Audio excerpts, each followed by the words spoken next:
Šovakar Arēnā Rīga Latvijas dzelzceļa kausa izcīņas otrajā spēlē Rīgas Dinamo spēlētāji klātesošajiem līdzjutējiem sagādāja īstu hokeja saldo ēdienu.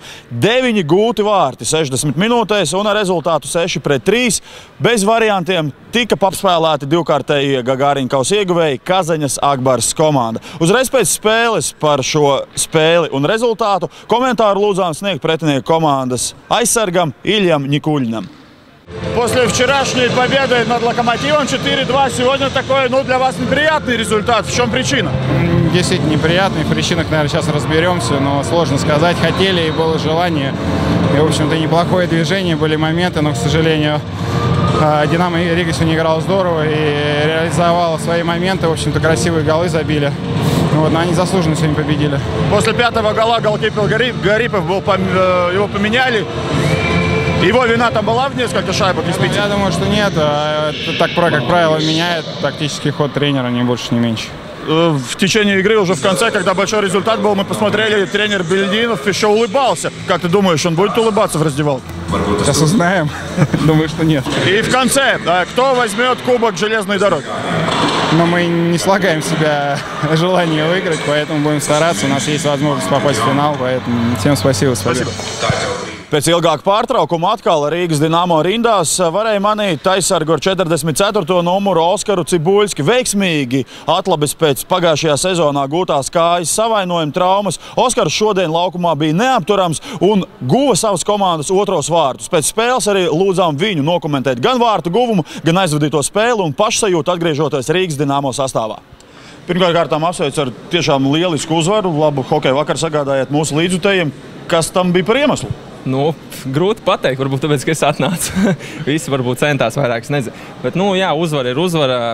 Man pašam baigais prieks, jo pēc traumas lielās atnāca un uzvarējām, plus vēl golu iemet, tā kā tas dubult prieks ir. Tajā situācijā tas bija otrie vārti. Likās jau, ka jau tā 2-0 esam izvirzījušies vadībā. Kā tev izdevās tur tikt pie ripas un vai tu redzēji, kur tu met to ripu?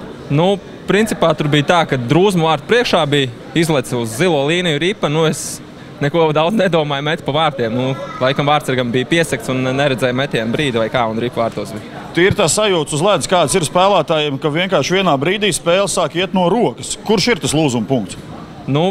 Grūti teikt. Tur varbūt mēs, ka trešos iemetām, varbūt ka otros kaut kā lūzuma punkts kaut kāds panāca. Bet mēs labi paši arī redzējām, kad arī trešajā periodā mums sāk mest iekšā un sākām tādu atklātāku hokeju spēlēt un sāk mums mest, un tas jau vairs nav par labu. Rītā viss būs labi? Es domāju, ka jā, parīt spēles. Apmeklēt spēles klātienē Rīgas Dinamo līdzjutējiem vienmēr ir patiesas baudījums un gandarījums. Šovakar mēģinājām uzstādīt, un es domāju, mēs arī esam ļoti tuvu oficiāli rekordu uzstādīšanai, par ko es stāstu. Skatieties turpinājumā.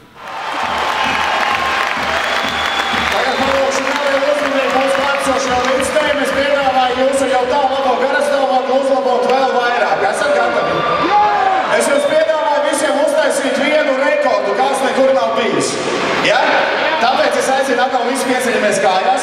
Un rekorda nosaukums būs tāds. Visvairāk līdzjutēji hokeja spēļu laikā vienkopus, kuri dara... Aiziet, maestro.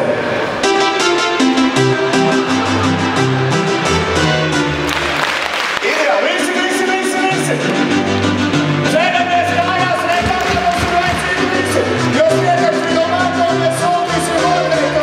Kontemplētāvo hokeju līdušo tev līdzjutēju skaitu. Kuros pazinos brīnišķīgās dāmas. Un kā tad? Rekordu mēģināja uzstādīt. 6050 skatītāji. Ideāli!